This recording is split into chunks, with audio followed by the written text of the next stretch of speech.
Romans chapter 12, verses 1 to 2. Let's read it all together.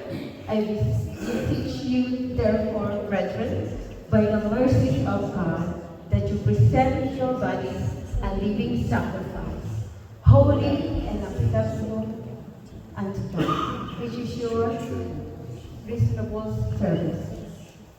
And verse 2, we be not conformed to this world, but be ye transformed by the renewing of your mind, so that you may prove what is good and acceptable and perfect will of God.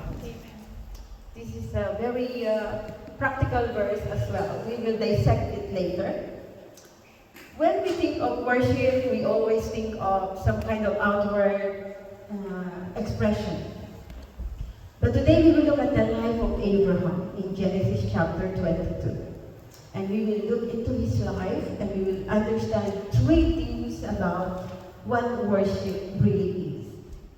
So in Genesis chapter 22, if you go there, you will see a very famous story of Abraham.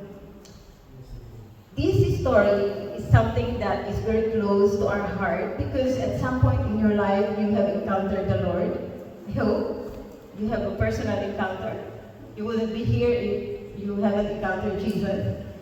And if you haven't encountered him, then maybe you have to think about asking God to come visit you at some point. Christianity is a living encounter with Christ. It is a real encounter. It's not sitting here and listening to some doctrines. It doesn't make you a Christian coming to church. Christianity to me is always an outflow of a supernatural life. It's a mystery. You meet people who have the life of God flowing in their veins and you just know it's like a walking miracle. God is felt in the person's life. Abraham, when you look at his life, he was called a man of faith. He was actually called a righteous man because of his faith. He was considered righteous because of his faith. We will look into that later on. But in Genesis 22, verses 1 to 3, we see the very first mention of the word worship in verse 3. The story was Abraham had a son who will be asked to be sacrificed. It is very painful process for this father. Some of you here are fathers or parents, and you probably have your children. Abraham only had one son, and in this occasion, Isaac is his son. You see, I love the Old Testament because it foreshadows things to come for us. Even Israelites are still right now waiting for what the Old Testament has told them about the Messiah. They haven't connected that Jesus Christ has come. But in the Old Testament, there are a lot of stories that foreshadows what happened when Jesus came. And in fact, when you look at all the fulfillment of these prophecies that the Bible said about Jesus, we know for certain that everything else that God said about our time, that it is already the last day, are bound to come to pass. Because it specifically has that fulfillment, in an exact manner. It's amazing. It's one of the great wonders of the Word of God to watch it and see it being fulfilled, in every single detail that it has been said. It's one of the proof that God is indeed alive because we see it in prophecy being fulfilled. And the Old Testament is a foreshadow of all these things. So what happened in this passage in Genesis chapter 22 is a foreshadow of what has happened as well, what God has done for us. There are a lot more passages in the Old Testament that talks about what is coming, like what happened in the Israelites during their bondage in Egypt. What happened, there was a foreshadowing of our salvation. We are in bondage of sin, and then God has set us free. We saw the Passover, if you know the story of the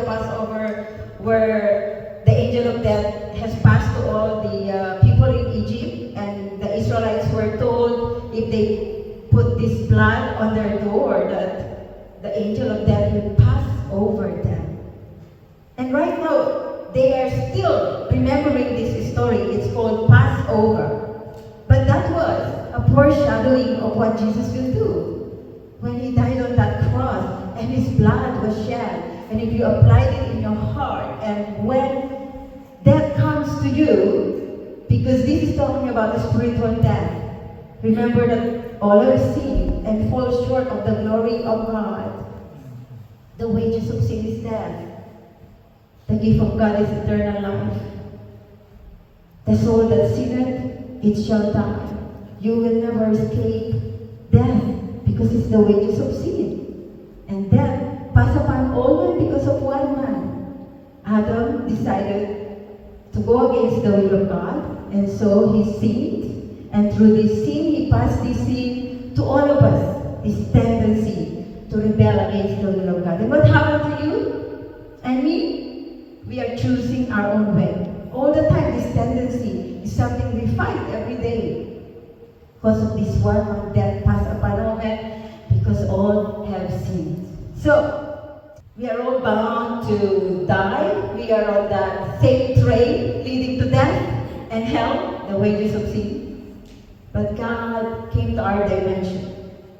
Because we will never understand this amazing love of God. He created and made us and looked at us, wants to show us what He's like and His burning love for you. But He's looking from the outside. We are in this box of physical dimension. You cannot really access where God is. He is in a spiritual realm. So God in His great love come to our dimension. To me, it's very staggering story, isn't it? For God to come and be like human, like us. And in our dimension, gave us this amazing news, the greatest story about a God who came, who sent His only Son, that whosoever believed in Him should not perish but have eternal life. It's beautiful, isn't it? The love of God, always alive in your heart. I hope it is. That's what keeps us burning for Jesus. That's an old verse, but it never dies. Because that's the story that tells you and me about the greatest love that you can ever hear about. This great King of Kings who made you and me, He could have just let us, who we are we to be even taught by a mighty God. But in His love and mercy, He came to our dimension. Why am I telling you all these? Because when we are looking at the story of Abraham here in Genesis 22, I want you to see a picture of what God has done. Because it foreshadows what God Himself has done.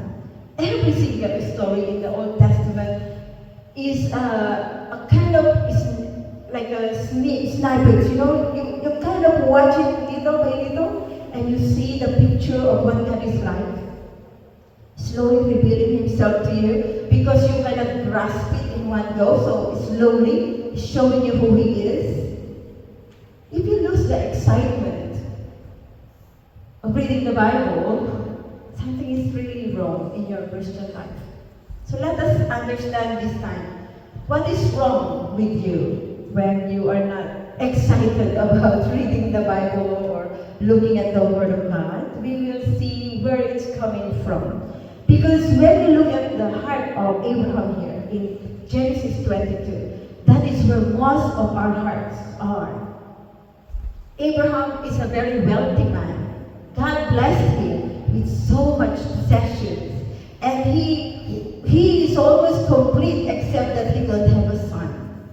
And then God waited until his old age, until his wife is past the childbearing age, just because God wants to show him that He's a God of miracle. Nothing is impossible for Him. So they bore a baby. Isaac is their only son. And this time in Genesis chapter 22, we see how God emphasized in verse 1. If you look at it, He said, now, after all these things has come, God said to Abraham, take now your son, your only son, whom you loved. an emphasis. Whom you loved. There are many blessings that God gives your life. You have your children, you have your business, you have your job, you have everything in this life that He blessed you with. But it's something that should not take, the place of God in your heart. God should be at the center. But what happened to Abraham was this unconscious building of another altar in his heart. You see, whenever you worship God, you're not worshiping Him with your lips. You're worshiping Him from the very altar of your heart. And for Jesus to be at the center of your heart, from where the heart of worship comes from, there needs to be a clearance. A clearance. Jesus has to find Himself at the very center of your heart. But when Abraham was found to have built another altar, God has to correct him. God has to teach him a very painful lesson to break and destroy the altar that he has built. Do you know that we can have possessions, we can be rich? There's nothing wrong with being wealthy and rich. God wants us to be blessed so He can use us to bless other people. And a lot of the time, our downfall is when these possessions possess you. Abraham, up until the time of Isaac, all these possessions that God gave him, it never possessed him. Never. Never get a hold of his heart. But when Isaac came, that's the start of this big issue in the heart of this faithful man. Isaac occupied this place which God only should possess, should occupy. Isaac is found at the very center of the heart of Abraham. Is that a big problem? It is a big problem. This, most of the time, will be the problem of most of the people in the Christian world. Where is your heart? Who sits at the center of your very being? Now, I cannot answer it for you. I cannot see it. You have to deal with it before God. But God has to deal with this as Abraham to sacrifice Isaac, whom he loves. It's a very, it's such an emphasis, God emphasizes it. Whom you loved. Do you have something there in your life, in your heart, when God will say, whom you loved? God knows the very depth of your heart. No one can hide from Him. Following on the story, we can see how this man of God, from the moment of realization, isn't he such an obedient man? The first one, what it meant to worship. Worship really is a life of obedience. The first one we will see. In fact, with this man of God, in that very verse was that he, verse 2, got up in the morning very early when he heard it. Because God told him, take now your son, your only son, and take him to the region of Moriah and offer him as a sacrifice to me in the mountain to which I will show you. What an obedience. He didn't even know where is this mountain. He went the next day without questioning. You didn't hear any complaint, any bargaining. Did you hear him ask God why you gave me this only son and now you're taking it back, and even in the most painful way? This man, from the moment of obedience, has corrected what was wrong in his heart before he even acted on what God asked him to do. We will look at it because he got up the next morning And what did he do? He packed woods enough for the burnt offering. He took his son, Isaac, with him. And verse 3, they went and traveled to the region of Moriah. And this is the very first time in verse 3 you will see the word worship. He told his servants who went with them. What did he say? You stay here while me and the lad go up there to worship. First ever time the word worship is mentioned. Do we see any musical bands? Do you hear any kind of drums or music instrument or harps involved? No. Do you see any kind of program in the region where Abraham is going? He said the word worship. Maybe there should be some worship in there, isn't it? Or maybe there should be some kind of amazing worship protocols. We should have some fast songs and then worship slow songs to get us to the presence of God that we will worship. Was that even involved in this first ever mention of the word worship?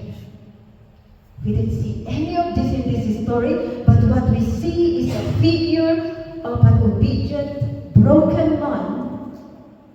If you put yourself in his shoes, I don't think you can ever do what he's done. Can you ever sacrifice your own son when God asks you to?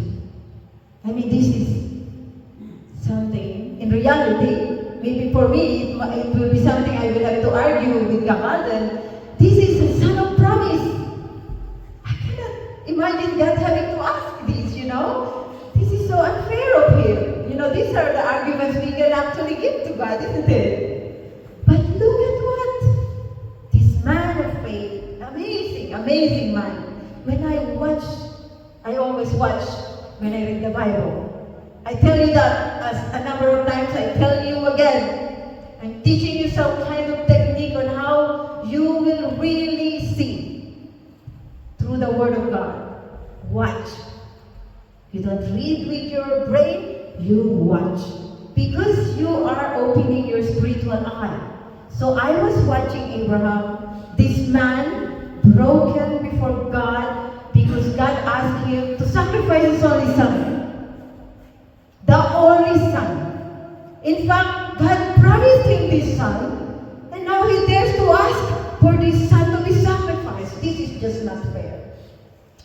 But in verse 3, we see this faith coming out of this life.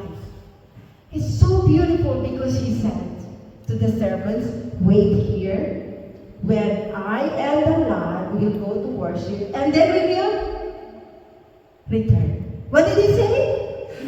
Me and the Lord, we will come back. Wow. He is going to sacrifice his only son. But what did he tell his servants? Me and the lad are going out there to worship. And we will come back. He's talking about the son that he is about to kill and sacrifice on the altar as a burnt offering. Me and the lad will come back to you. If you can give me any other definition of faith, you can give it to me now. But to me, this is faith. This is a reflection of a heart that knows who made the promise. It's amazing. Whenever I watch this picture, because if I put myself in there, I think I would not be able to do what he's done. This is the most painful thing in any parent to do. Can you ever even think of doing this? This is so hard to do, to sacrifice your only son. But you know what I noticed in this story? The moment Abraham realized what happened to his heart, that was the time he was broken. And that was the time that he made peace with God in that area of his life. Do you know why? Because that's why he was able to obey. That's why why he was able to wake up in the morning, prepare his only son, and prepare him to be sacrificed. And that's why he was able to tell his servants with complete assurance that he will come back with the lot.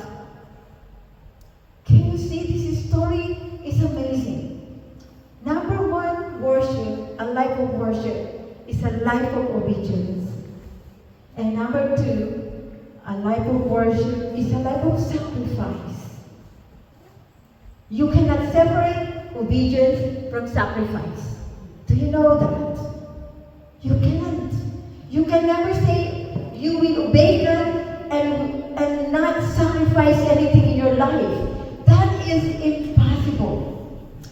Every piece of obedience that you will have to do with God will require sacrifice. Look back with your life. And you know what? There is no amount of sacrifice in your life that you ever have to give to God that will be enough for what Jesus Christ did for you.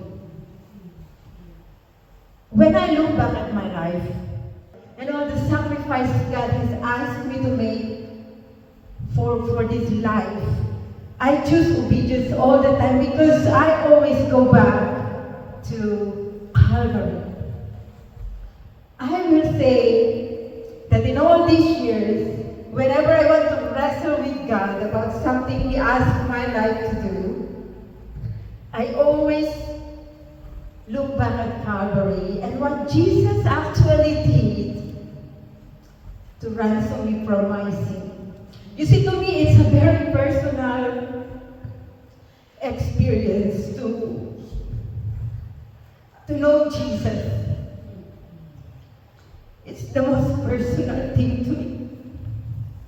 And I think before you can even begin to really obey God, you have to make sure that it's personal to you.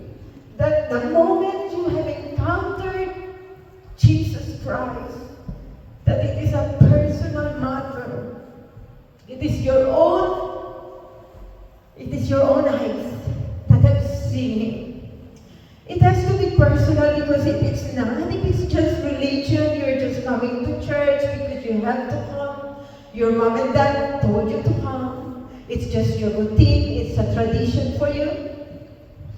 When this painful test comes, there is nowhere in your soul that you can take a strength to actually do what God will ask you to do, except the strength that comes from Calvary. What did I find in that place called Calvary? I found the greatest love affair that I ever had in my life. I found the love of God that is complete, that is overflowing, that nothing in this world can ever replace. And that was where you take the strength to obey. However painful it is, God asks you to sacrifice in His altar. I knew that the call God has for my life requires me to sacrifice a dream for a family or a dream to be like everyone else. These are all the little sacrifices compared to what Jesus did. I don't want to make it so hyper sacrifice because it's not. It really is not compared to what Jesus Christ has done. That's why whenever I look at my years, when you look back at your years and you say, it's so short. It's short, right? It's very short. And you want to ask God for one more year and then one more chance and maybe another lifetime. And even if I have 1,000 lives, it's not enough. I would give all to Jesus Christ. Amen. And it's not enough. It will never be enough. Our lifetime and even 1,000 more of this lifetime can never be enough to pay for what Jesus Christ has done for you. song, but anyway, I put it in the Bible. It's about Give Me Pure and Holy Passion. It's about a song. It's a very simple song, but it talks about following hard after Jesus, spending all your life running hard after Him. Do you know you won't try to even want to be serious about your faith if you have not really encountered Jesus? You won't. You need this real encounter with Christ. A personal encounter. And that's where the strength of Abraham came from. A life of obedience. A life of sacrifice where you will say yes to what God asks you to do comes from that place of brokenness. When God addressed this issue with the heart of Abraham, it's not easy to admit that you have already replaced God at the center of your heart. It is very difficult to admit because you look perfect outside, right? You're perfect attendance in Sunday school, in the church. Every Sunday you sit in your favorite chair. You're always present. You look perfect. You look like you're obedient. You look like nothing is wrong. Do you know that God does not weigh our faithfulness on the amount of service we do for Him? What does God really look at when He looked at you? He always said to the broken and contrite heart, to Him I will look. God always looked at the heart, at the very center, the very depth of your soul. No one can see this except God Himself. It is a soul where you get the strength to actually obey. A life of sacrifice involves this submission. You cannot really sacrifice anything unless you submit to the will of God. It is a painful process. But once you get there, we will get to number 3. A life of worship is a life of faith. I know this. Do you know what it meant to have a life of faith? A life of faith. If you look at the life of Abraham, you will understand what a life of faith is. Those who know their God will do exploits. This is our last part in this subject that I want to discuss with you, but for me this is the most important one because this is where everything comes from. A life of faith. This is where you are getting that obedience, that sacrifice. This is where everything starts because a life of faith is actually a life that knows God. Now, we go to why I was encouraging you to buy what I wrote last time about lockdown with God, just finding your secret place. Do you know how to grow your faith? How do you actually deepen your knowledge of God? You can't know anyone unless you spend time with that person. That's just how simple it is.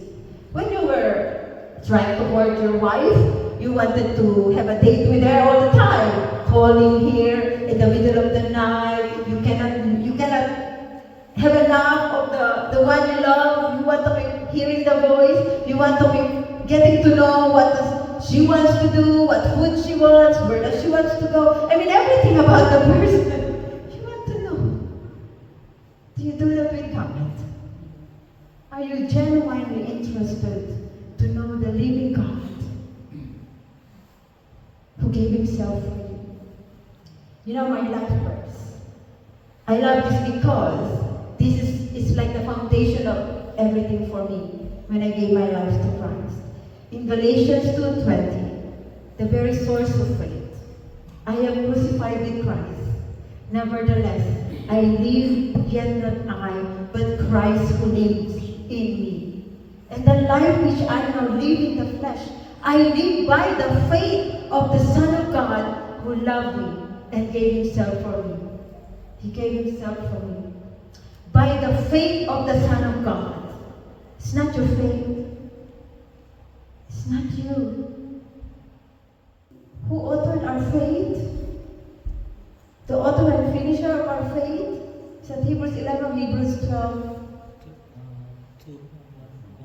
The author and finisher of our faith, Jesus. And then this verse in Galatians 2:20 is talking about the faith of the Son of God. You had no capacity for faith until God has uttered it in your heart. In fact, the very source of faith that you have right now is not coming from you.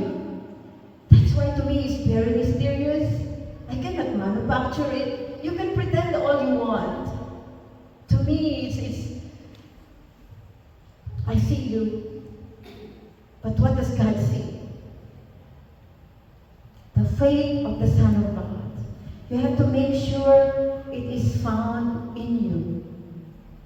This comes from God Himself. It's very mysterious and it is miracle. It is supernatural experience. That's why every time you speak about your faith, it is alive. There is power because it is life of God that's flowing from you. You cannot get any more supernatural than that. Thinking of Christianity as a tradition or a dogma or something you do every Sunday, you're missing the point of the whole thing. Christianity, let's not even call it Christianity because the Bible really does not call it Christianity. It was the people from the outside in Antioch who told the people there, they kind of name called them. Because they are following Christ. So they are Christian. So if you're following somebody, they call you that, isn't it? They call you some name. So that's where it came from. So the real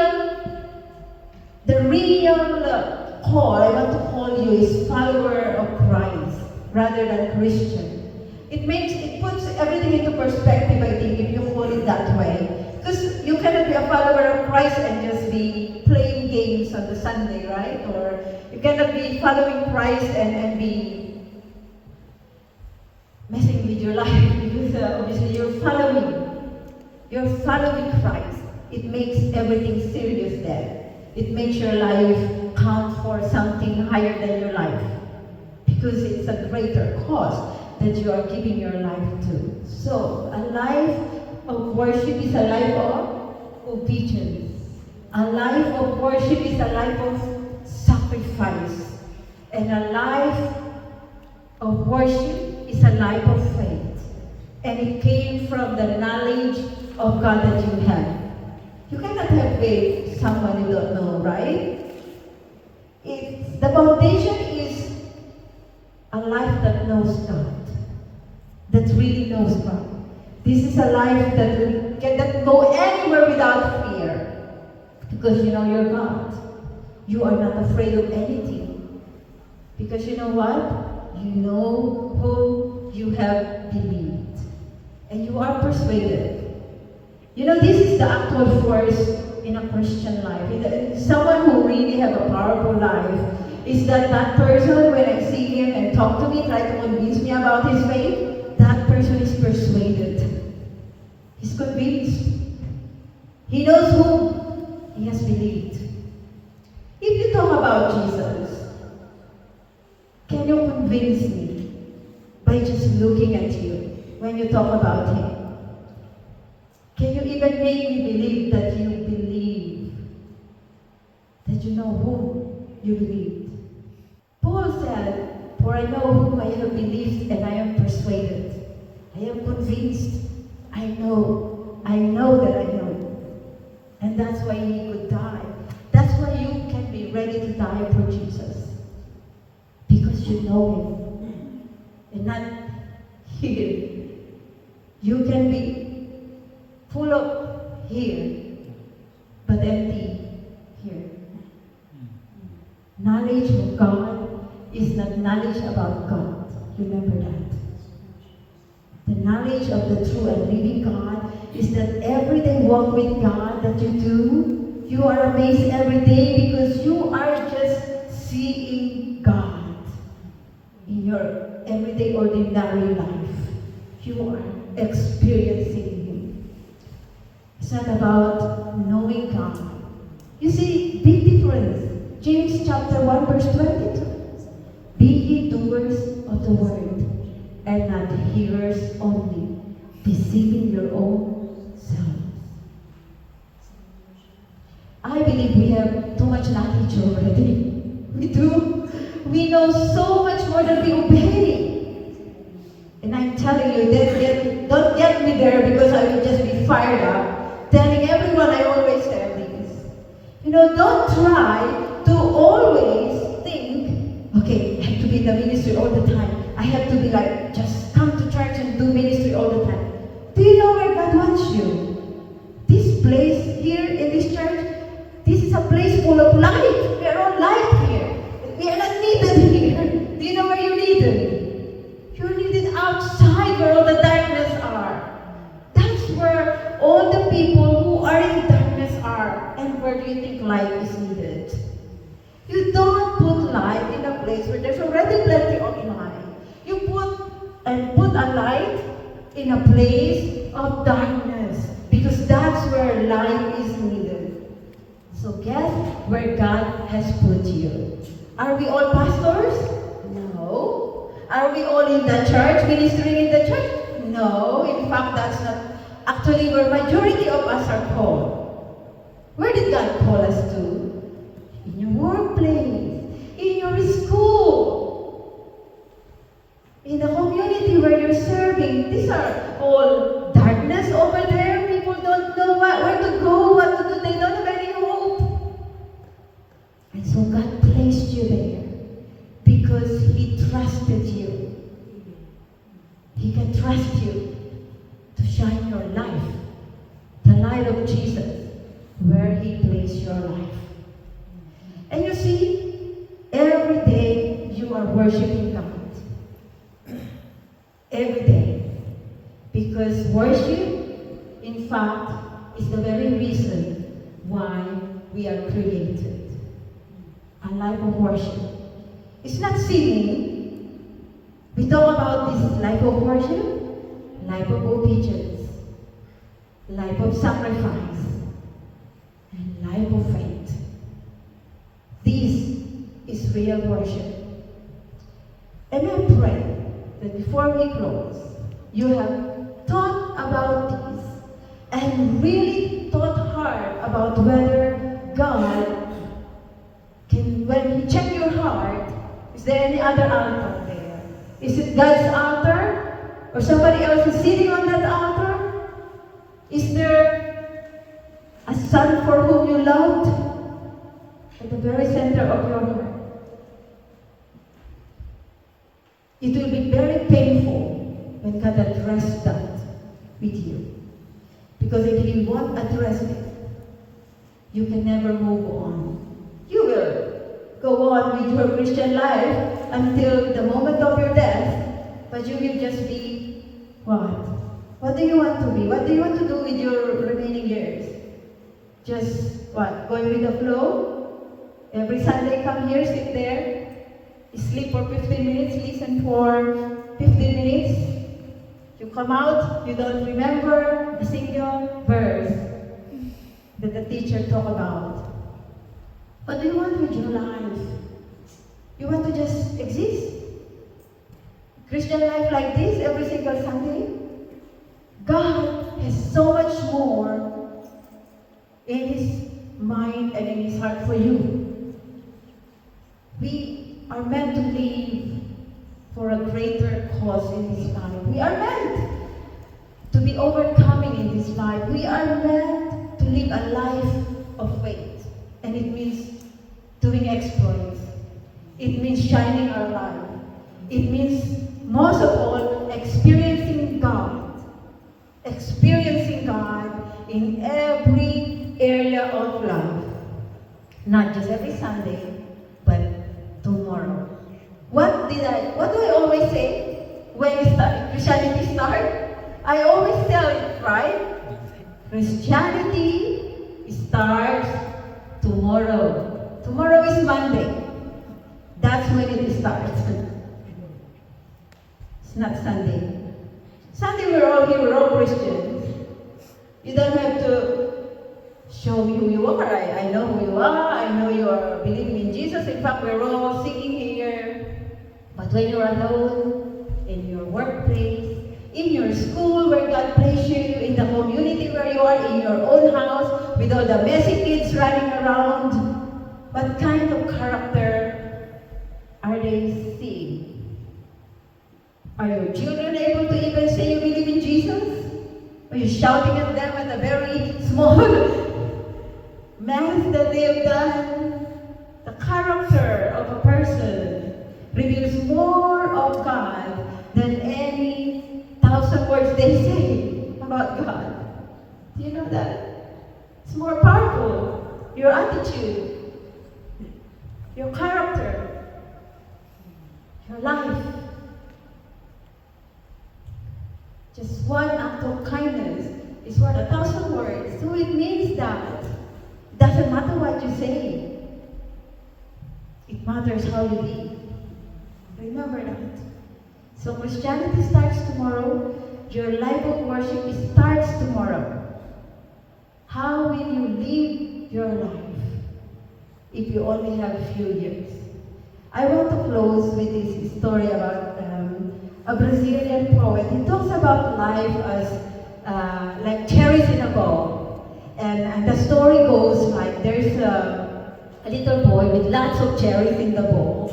And he was so happy eating it away, lots because it's full of cherries in the bowl. And then it came to a time when it's just very little cherries left in the bowl. And what happened was then the boy realized there's only few cherries left. He ate most of the cherries, so he cannot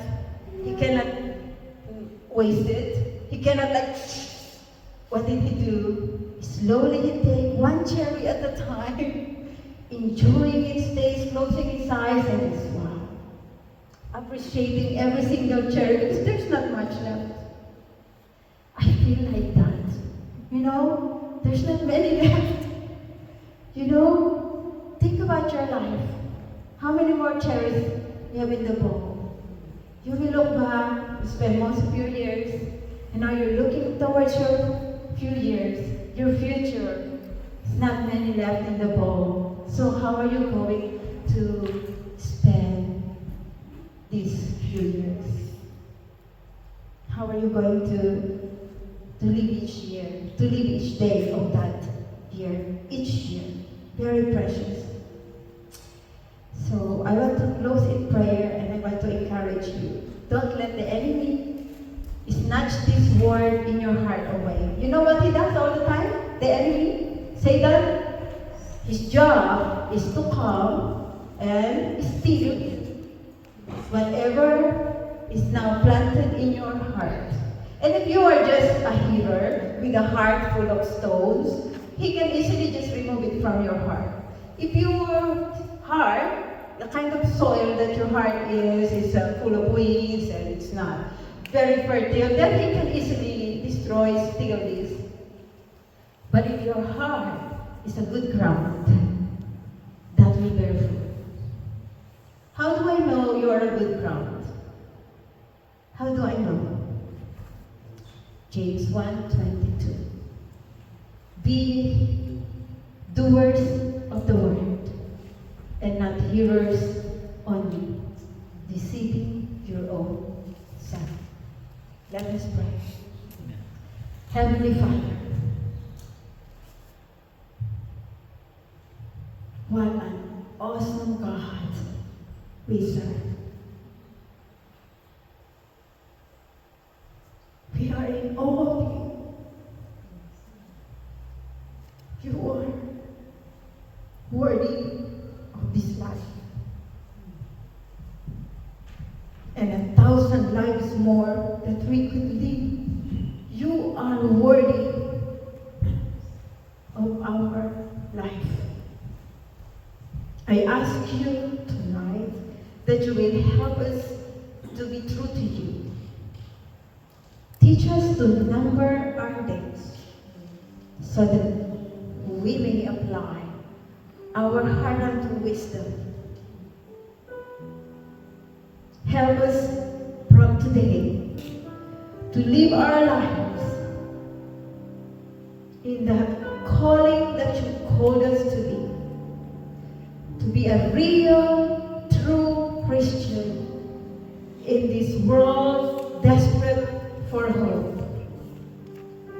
Let us go out there tomorrow and be shining our light, walking with you, and learning to have this life of worship that you have called us to have for as long as we live.